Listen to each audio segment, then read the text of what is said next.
Se eu tivesse na época deles lá, de Timóteo, cara, e ele falasse isso, eu ia dar tanta risada, gente, que vocês não têm ideia.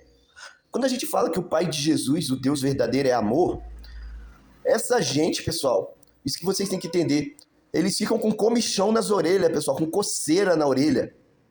Quando a gente fala que o Pai é misericordioso, que o Pai é bondoso, amoroso, eles ficam com coceira na orelha, gente. E quando a gente mostra, então, dá até alergia nessa gente. Olha lá.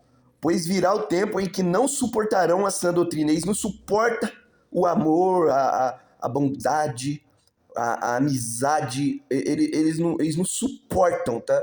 Eles não suportam porque tudo tem que ter destruição, morte, sacrifício, dor, sofrimento.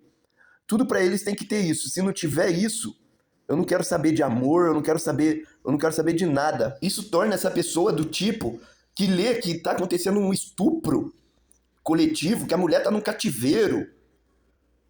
Essa pessoa, ela fala, Deus é bom. Um cara atropela sua filha, aí você vê que ele não para, ele ainda dá ré pra passar em cima dela de novo.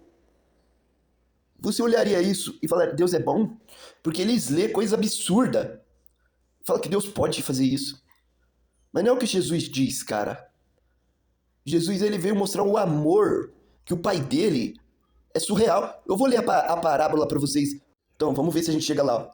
A parábola do filho pródigo. Um dia, um certo homem tinha 2 filhos. Quem que era esse certo homem nessa história aqui? O mais moço deles disse ao pai. Pai, então é o pai, né? Dá minha parte aí, que eu vou embora. Então, o pai repartiu e deu ali a parte do filho dele e ele foi embora. Poucos dias depois, o filho mais novo, ajuntando tudo, partiu para uma terra longínqua. E ali desperdiçou as suas riquezas, dizendo dissolutamente, vivendo dissolutamente. E havendo ele gastado tudo, houve naquela terra grande fome e começou a padecer necessidades, ele estava com muita fome. E foi e chegou-se a um dos cidadãos daquela cidade, né? O qual mandou para os seus campos e apacentar porcos. E desejava encher seu estômago com as bolotas que os porcos comiam. E ninguém lhe dava nada. E caindo em si, disse, quantos trabalhadores de meu pai têm abundância de pão e eu aqui com fome? Aí ele pega e quer voltar pro pai, né? Ó. Aí ele voltou pro pai, gente, e disse, pai, pequei contra o céu e contra ti. Já não sou digno de ser chamado teu filho. Faze-me como um dos teus trabalhadores. E levantando-se foi para seu pai, e quando ainda estava longe, viu seu pai e se moveu de íntima compaixão. Olha só.